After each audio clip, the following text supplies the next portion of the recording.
napapansin sa iyong mga kapaligiran.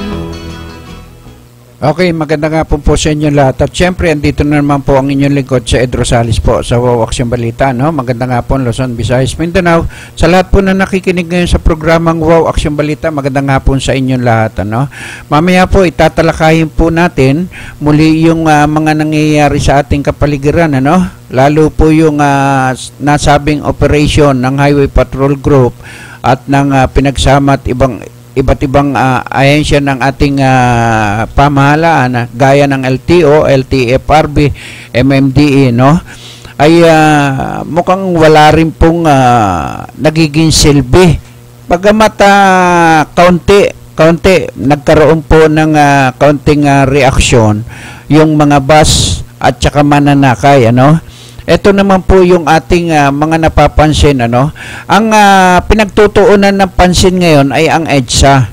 Ang EDSA po ay wala po na bago, no? Ang nabago lamang po roon sa rota ng nasabing provincial bus ay yung sila ay hindi dapat dumaan doon sa EDSA kung hindi sa C5, no? Kaya po tayo ay ang panawagan po natin, sana ang unahin po nila, wag lamang po yung wag lamang po sana yung nasabing mga nasa EDSA, kung hindi yung mga pangunahing nagiging problema natin. Itong mga ginagawang terminal, Pasay, ang pinakamarami, Pasay, Buendia, Rojas Boulevard, yan po ang pinakamarami, no? Na talagang talamak po at mukhang may nagbibigay ng proteksyon sa nasabing mga lintik na mga terminal na yan at mga kolorom na hindi po kaya. Aywan ko unang nag-operate po ang LTO, Merkulis po nag-operate po ang LTO at ipinakita po nila ang puwersa nila dito sa Rojas Boulevard sa may tapat po ng simbahan po ng Baclaran Church. At dito, nakikita po natin, alam nyo kung bakit. Tayo po ay nakamasid sa mga ginagawa po ng ating pamahalaan. Gaya po ng mga LTO, LTFRB. Marami po sila, ilang mobile po ang kanilang daladala, no? Sa may harapan mismo ng simbahan ng Parañaque. At makikita nyo po, sa tapat po sila, sa tapat ng terminal ng mga bus at mga jeep, hindi po sila doon nag-operate, no? Sa kabila lamang po. Ay ano po ang ma-ooperate nila? Bakit ayaw nilang di ba sinasabi ng ating PNP General na lahat ng sagabal ay alisin, no? Kasuhan ang dapat kasuhan, tikitan ang dapat tikitan. Pero ano po ang nangyayari sa atin? Lunes po ang umpisa ng operation. Pero nag-umpisa po ang nasabing LTO ay Merkulis. Inunahan po ang LTO ng LTO ang Highway Patrol Group, no? Tapos ang MMDA. Ang hindi po natin malaman, bakit ang Highway Patrol Group lamang ang nag-ooperate. Kung mapapansin po ninyo, Highway Patrol Group lamang ang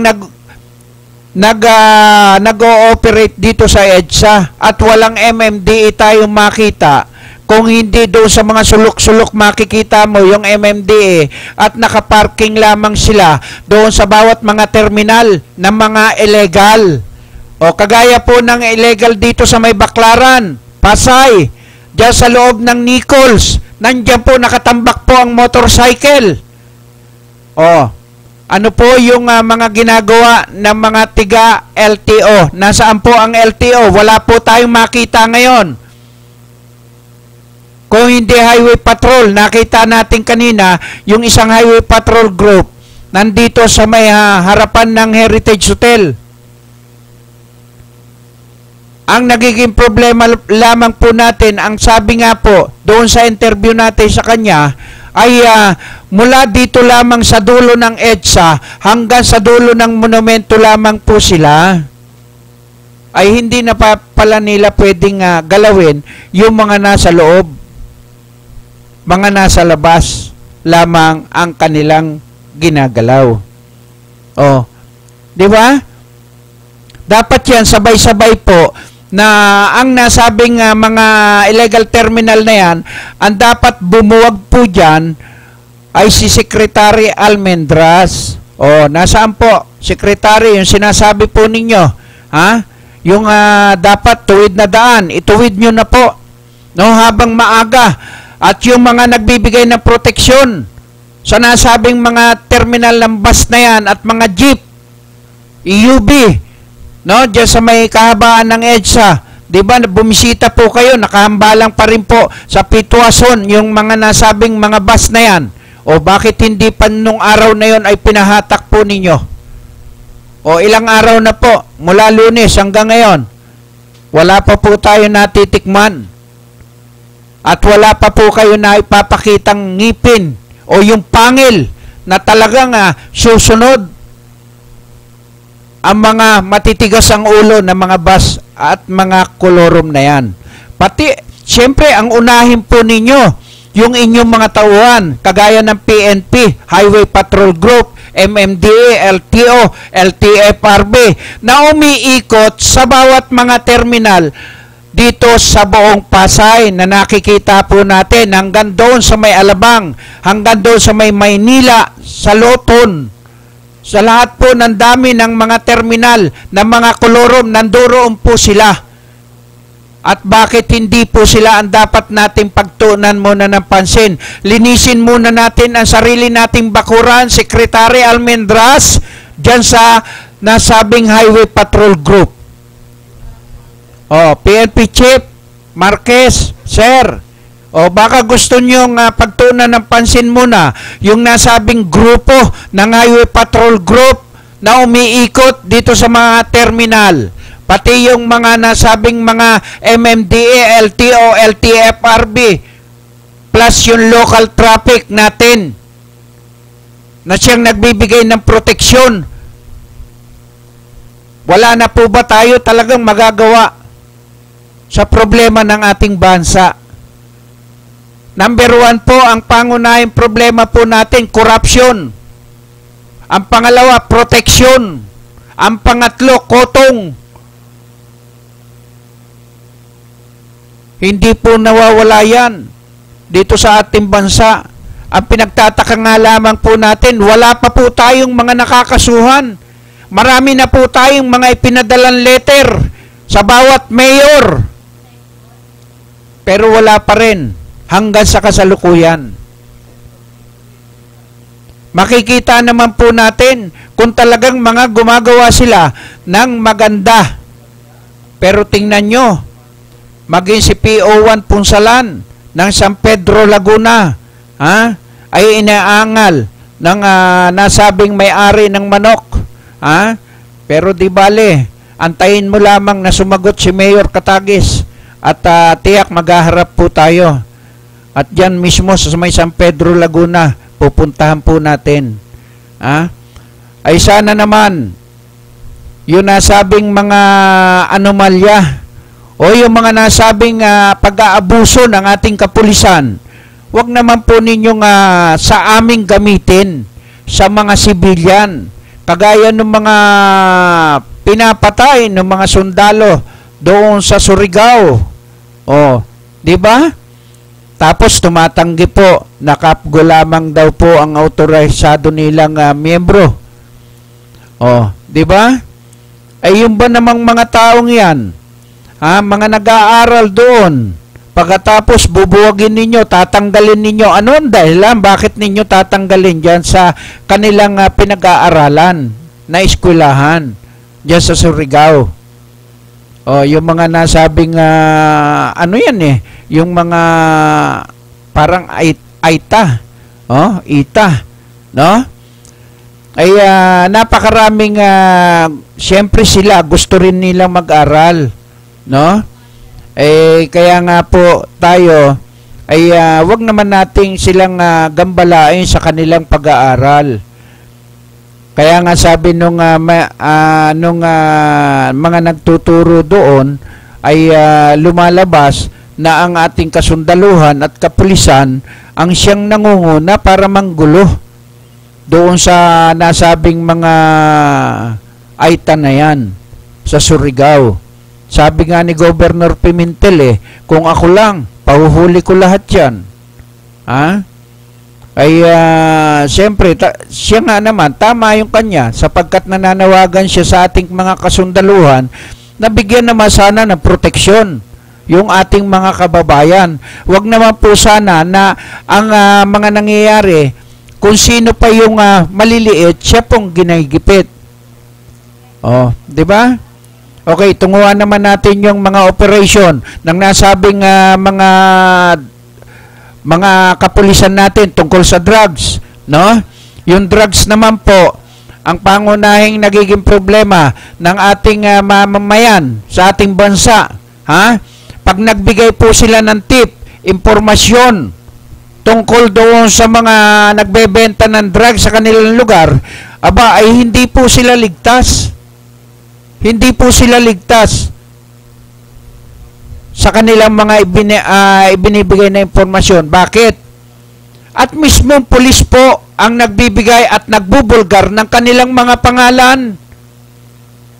Kaya po takot na ang taong bayan na magbigay ng magandang impormasyon sa ating kapulisan.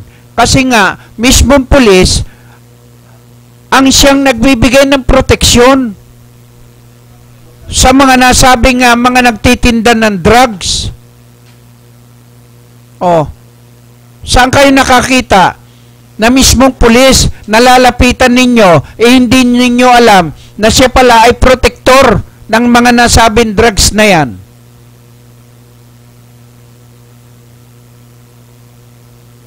Dito sa NCR, napakadalas po, karamihan hinuhuli pagkatapos ibabangkito. Halimbawa, ang pera ng tao, wala naman po nakuha, pero nang magkaroon ng pagkakataon makapag-operate at nakita yung tao, naka-standby sa labas, dadamputin po yan. No? Dadamputin po yan, kasama po ipapasok yan doon sa mga nasabing tao sa loob, samantalang nasa labas po yan. Lalabas pa nga parang ikaw ang espiya Lalabas pa na ikaw ang nagbabantay doon sa labas kapag kinakasuhan ka. Pero tingnan mo, sino po ang karamihan na nasa labas? Ang karamihan po nasa labas, yung mga big timer at yung mga user lamang, ang mga nasa loob. Sige, tanungin niyo po ako. Pwede po kayong tumawag sa aming istasyon sa 788-3607. Pwede po kayong mag-react sa ating mga kapulisan. Ultimo nga tayo Halos hindi na tayo magtiwala sa ating kapulisan. Paano? Pag nagbigay po tayo ng impormasyon, talaga naman pong, sir, may ebidensya po ba kayo? Kaya nga ibinibigay sa iyo ang impormasyon para kayo ang mag-imbestiga. Hindi po kami ang dapat nag-iimbestiga dyan sa mga ipinararating po naming mga nangyayari sa labas. Ang nangyayari po pagka nagbigay ka ng impormasyon sa ating kapulisan, sisisihin ka pa. Sasabihin pa nga sa iyo nagbibigay kang impormasyon pagkatapos kulang. Dapat kumplituhin mo. Hindi po kami nagpulis. Kayo po ang nagpulis. Kaya kayo po ang dapat mag-imbestiga at humuli dyan sa mga nagbebenta ng drugs, sa mga nagbibigay ng proteksyon. Siguro yung mga pinagpaparatingan natin siya rin protector ng nasabing mga nagtitinda ng drugs. Ilan po yung mga hinuli sa Rizal?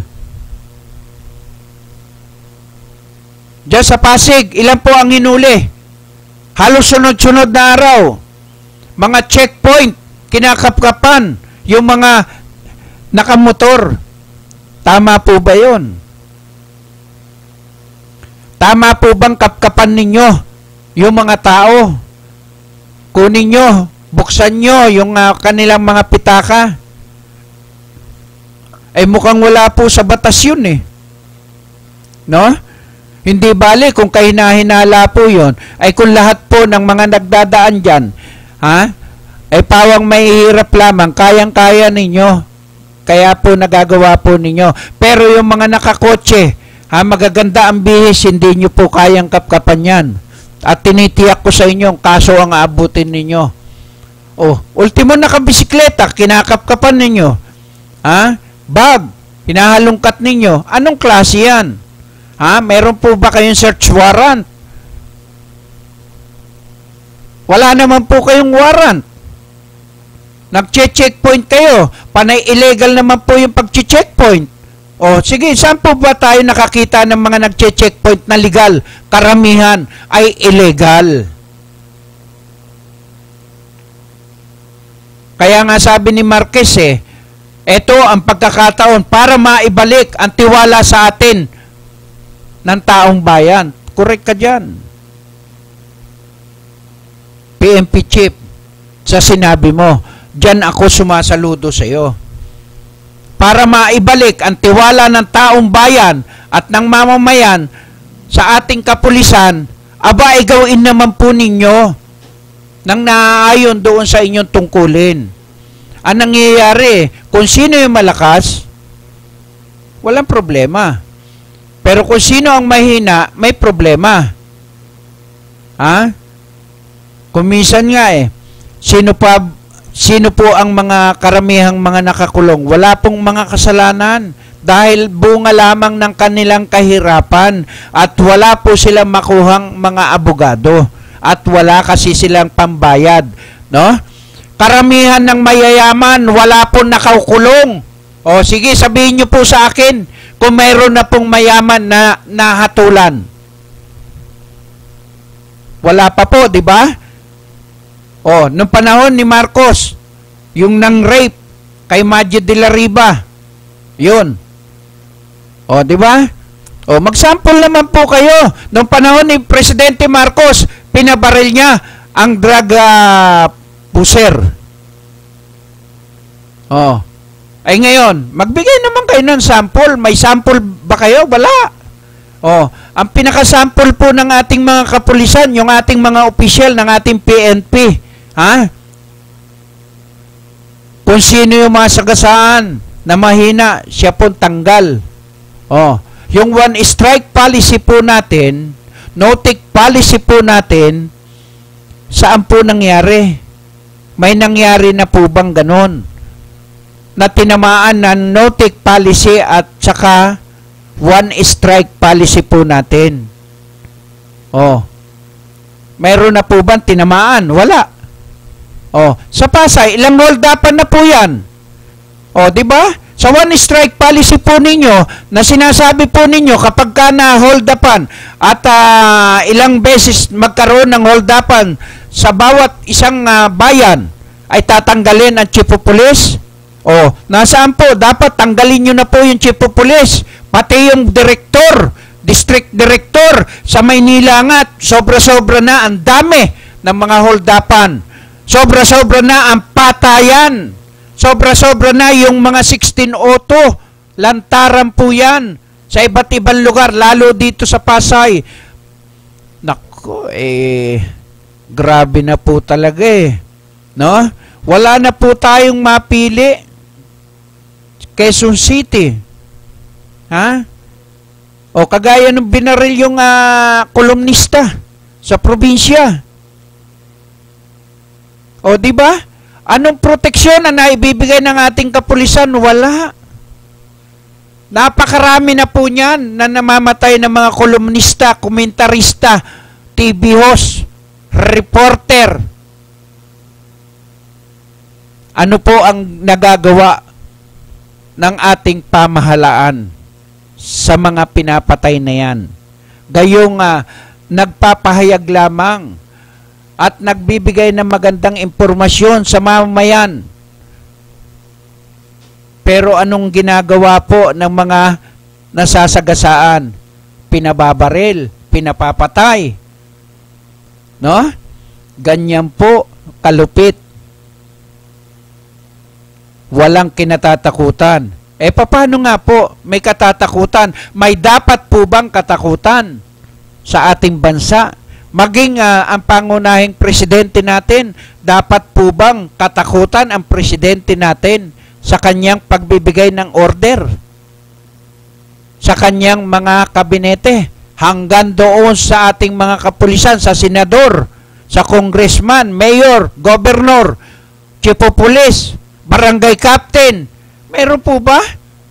Wala. Wala pong pangil ang presidente ng ating bansa. Tingnan nyo nga po. Diyan sa sinasabing inassign si Secretary Almendras para diyan mga siwa ng pangunahing problema ng ating bansa, yung traffic. Tingnan nyo. Ang buong EDSA. May nakita po ba kayong kulay ng uniforme ng MMDA, LTO, LTFRB? Ano nakita po ninyo?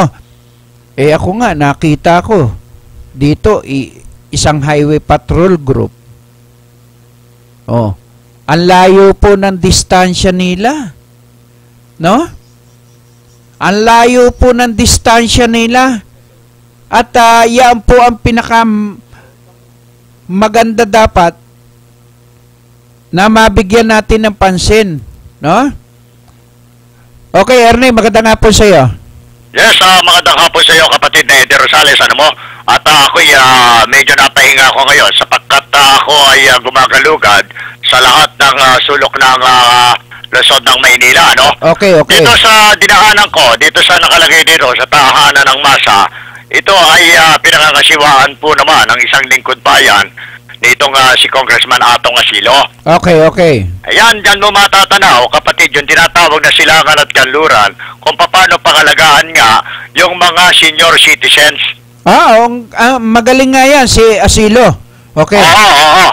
Kaya ka pinabubuksan ko sa kanya, in a respect way, yung ating website. Yes, oo.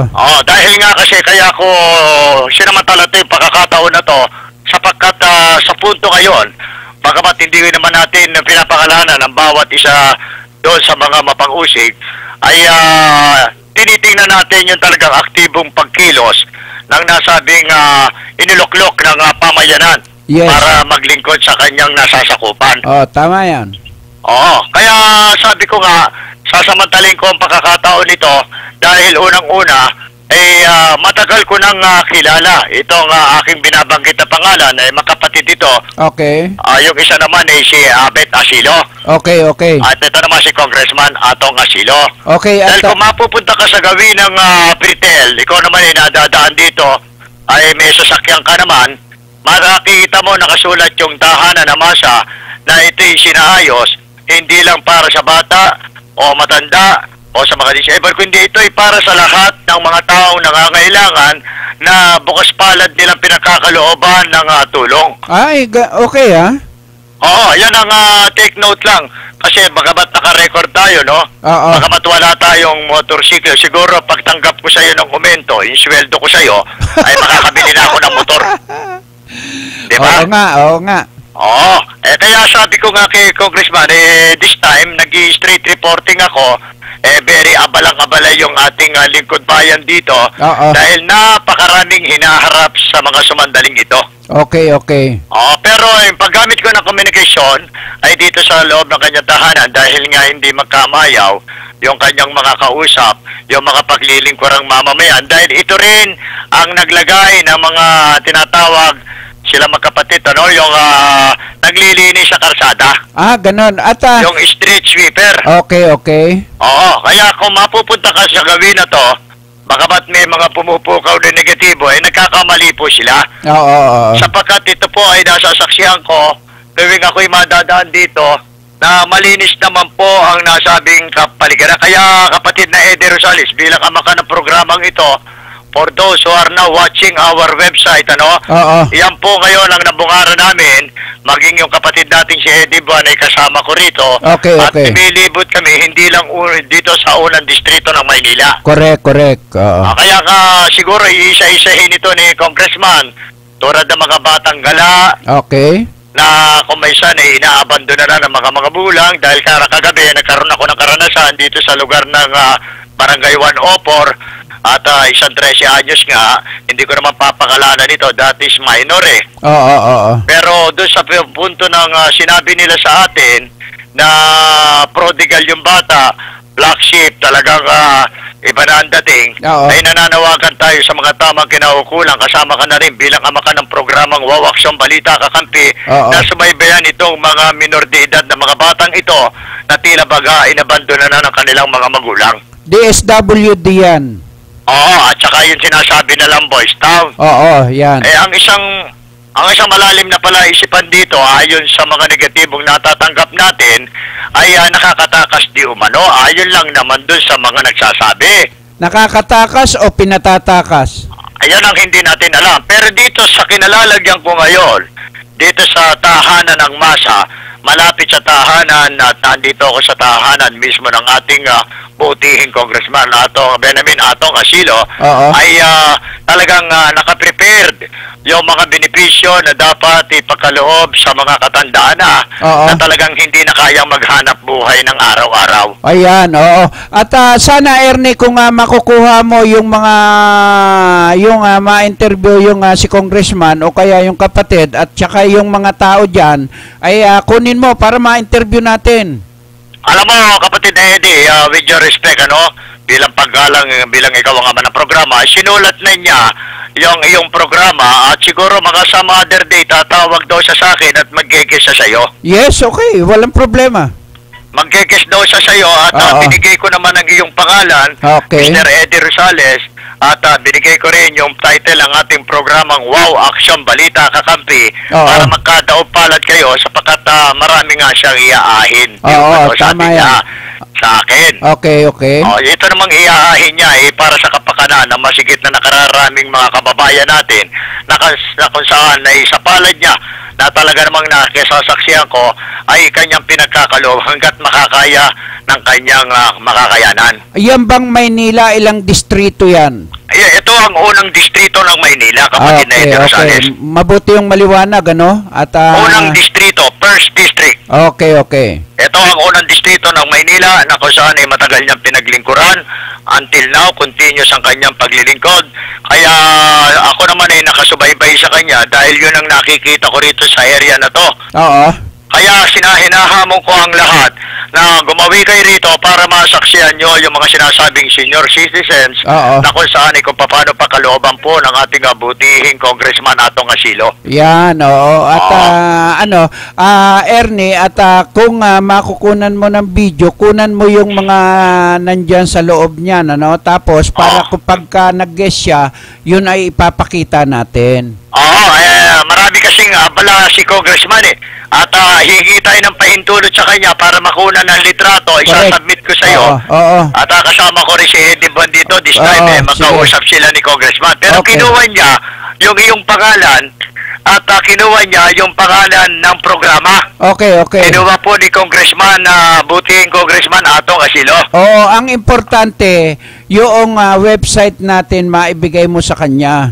No? Ito nga siya. Ito sasabihin ko, pakibuksan yung website. Yes, kahit ngayon, pabuksan mo. Ito man recorded naman ito, kapatid na ito. Kahit natutulog siya, pwede niyang reviewin. Pwede niyang i-open. Yes. At nais ko lang sanang pasalamatan ng ating iniluklok sa pwesto bilang siya ngayon ay nakaposisyon doon sa mga katandaan na kinakalinga po nito. Mga ilan ba yung mga senior citizen na pumupunta sa kanya? Marami ito talagang pagka dumarating na yung punto na talagang alam naman nila kung dumarating yung ibig sabihin yung benepisyo na dapat ipagkaloob ng ating butihing Congressman ay sinasagawa po ito. Saksi po ang mga tao rito. Ito po isang uri ng pagtulong na inisyatibo pinagkakaloob po naman ng isang inihalal ng pamayanan na kung saan ay naluklok sa kanyang pwesto na ginagawa ng panampo naman ang nasabing butihing Congressman. Okay, at Ernie, saan ba partido si Congressman? This time, ayoko magsalita. Baka mamaya, mabibilis ang isip na tao tama. This time, hindi ko muna ina-announce.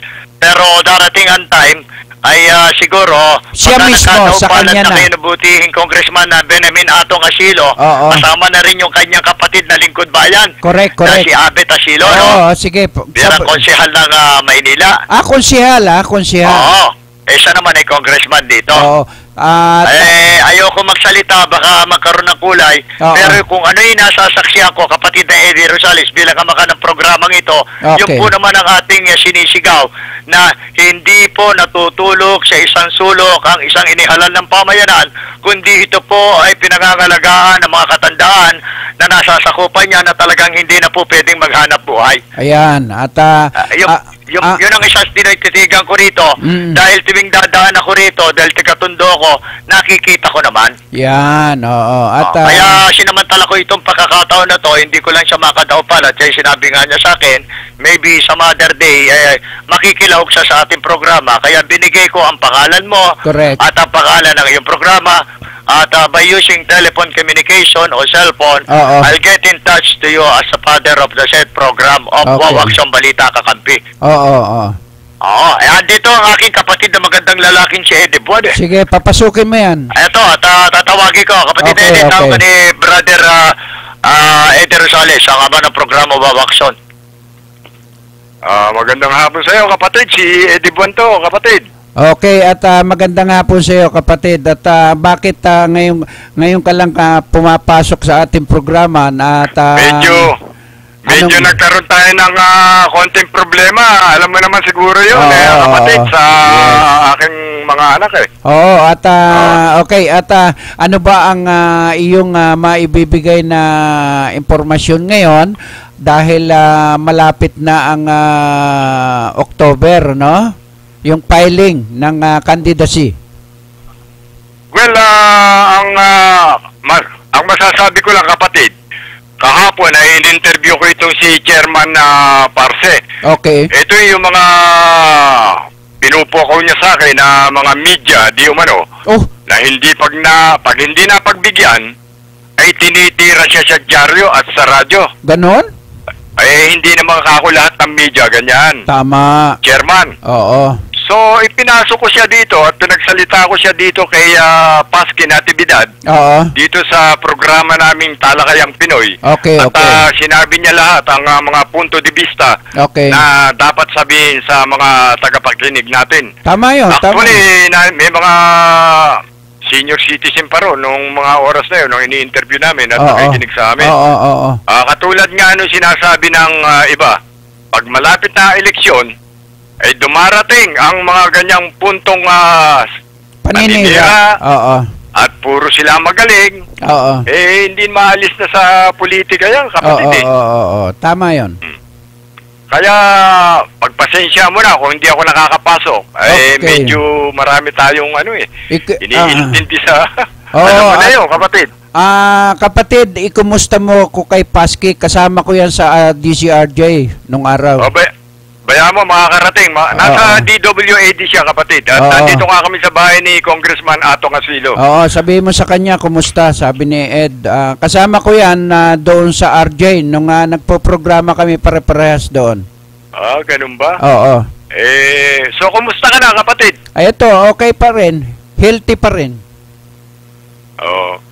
At yung mga nakikita nyo ngayon dyan, lalo doon sa mga politiko na magkakalaban, kunin nyo ng kunin para makuha natin yung mga panig nila, kung saan sila partido at kung sino-sino, ha?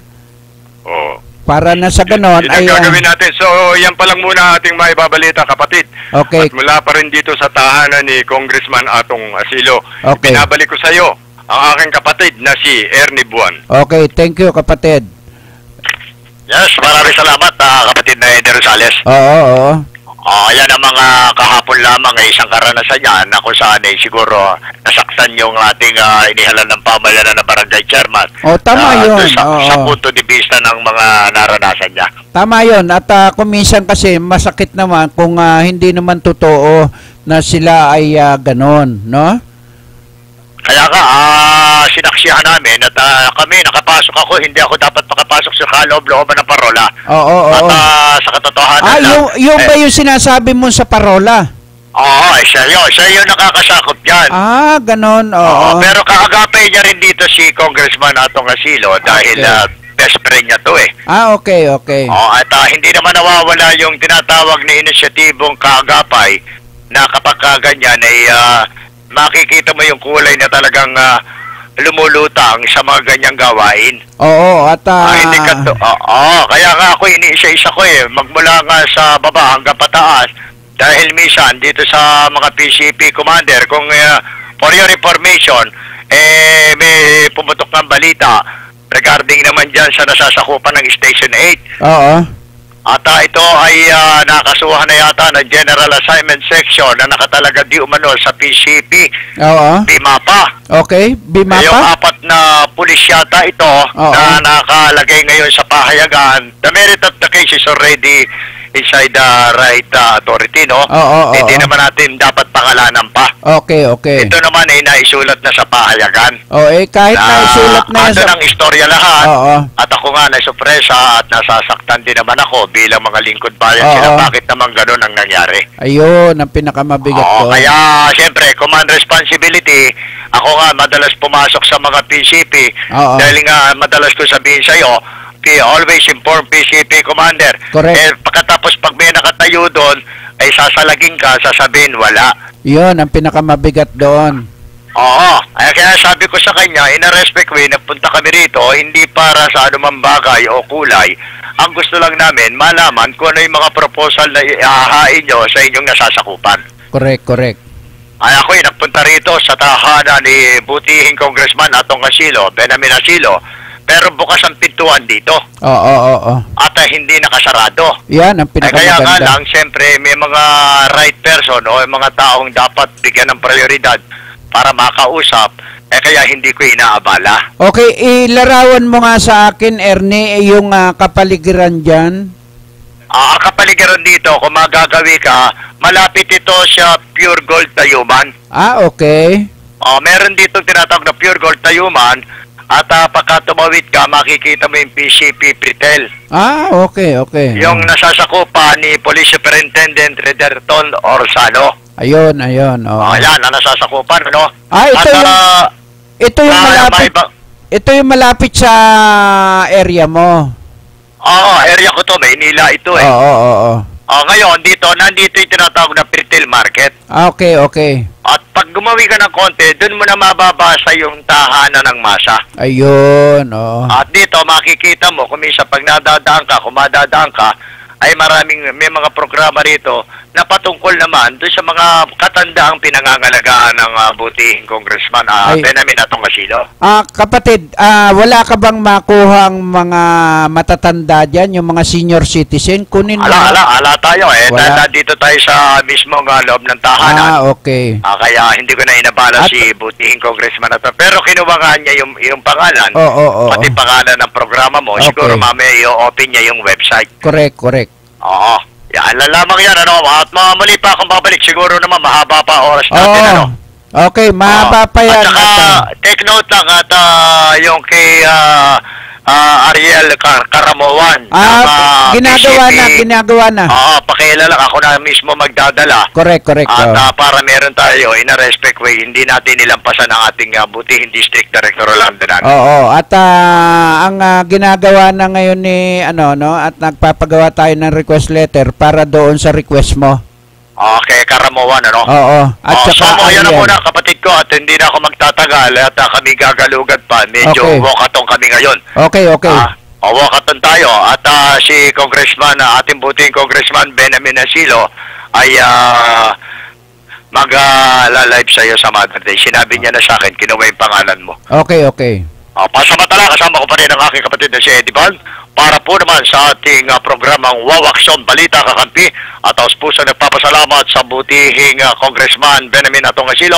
Ito pa rin po ang inyong lingkod, Ernie Buwan reporting. Okay, maraming salamat, Ernie, At yan po yung ating investigative reporter na kay Congressman, Atong Asilo, At thank you po kaya Congressman Atong Asilo sa pagbibigay ng komunikasyon sa ating reporter, no?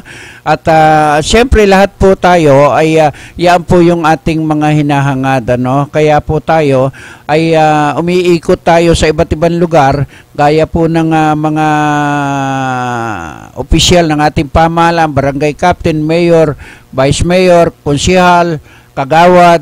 Yan po ang ating mga pagtutuunan ngayon ng pansin sapagkat sila po ang mga tatakbo ngayon, no? National election, no?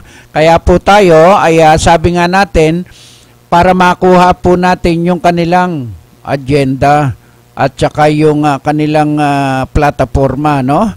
Para na sa ganon ay ano ba ang gusto nilang gawin? Kaya bakit sila gustong tumakbo? At kung dati naman sila nakapwesto, bakit gusto pa nilang magpatuloy sa kanilang mga tungkulin? Gaya po ng iba, maraming nagagawa, sila po ba ay may nagagawa? Yan po, no? Kung may nagagawa, okay lang ipagpatuloy. Pero kung wala naman po sila nagagawa sa kanilang lugar, gaya po ng Santo Niño, Parañaque, Abay Lintik, no? Matatapos na ang kanyang termino. Wala pa po siya naging proyekto diyan sa may Santo Niño. Halos karamihan po nag-aalisan pa. Ay nako. Sa dami po ng mga proyektong binabalak nila ay ang pinakamasakit doon, nagkamali po ang taong bayan ng iluklok siya. Kaya yun po ang ating panawagan po sa ating mga kababayan na mga botante, no? Ay isipin po nating mabuti ng 1,000 beses kung sino po yung pwede nating iboto. Ngayon pa lamang po, hanapin nyo na po ang pinakamagaling na iboboto po ninyo at talagang subok na sa inyong lugar. Alam nyo, mga kababayan, hindi po natin, wag po natin tingnan yung sino siya, sikat siya, o ano. Basta ang pinaka-importante po rito, no? Kagaya po ni Congressman Atong Asilo, ay marami pong tinutulungan. Number 1, senior citizen, mga kabataan. Yan po ang isa sa pinaka-importante, no? At kapag yung mga ganyang, mga nanunungkulan, hindi iniintindi yung mga kabataan, senior citizen, wag nyo pong iboto yan, no? Wag nyo pong iboboto yan. At maniwala po kayo sa akin na yan ay manunungkulan lamang para sa kaniyang pansariling kapakanan. Hindi po para sa masa. Di ba? Kaya tandaan po ninyo, malapit na po ang national election. Ang filing October, no? October po. At diyan makikita na po natin sino-sino ang tatakbong presidente, sino-sino ang tatakbong vice president, sino ang tatakbong mayor, governor sa bawat lugar, no? At kaya po tayo, yun po yung ating gustong maiparating sa ating mga kababayan, no? Kaya napakaganda, no? Napakaganda po ng mga ginagawa po nila. Alam nyo, kagaya po ng mayor ng Pasig, no? Napakagaling, no? Ni Mayor Maribel Abaya Eusebio. Magaling po ang ginawa po niya. Mga senior citizen, dinagdagan po niya. Dadagdagan pa raw po niya ang pamaskong handog sa mga senior citizen. Pati mga kabataan, mayroon po silang mga programa. Napaka-importante po nun, no? Sa bawat lugar ng ating bansa, sa lahat po ng sulok na inaabot ng programang ito, no? Sa lahat po ng sulok ng ating mundo na inaabot po nito. Sana po mabigyan pagtuunan ng pansin ang mga senior citizen, no, ng ating mga congressman at senador na gumagawa po ng batas. Kagaya po ng batas na ginawa po ni DILG Secretary Lina, no, na ang nasabing yung mga bago i-demolish ay may relocation. No? Kung wala relocation, walang demolition. Ngayon, at doon naman po na sa gumagawa ng batas natin, ay gumawa naman po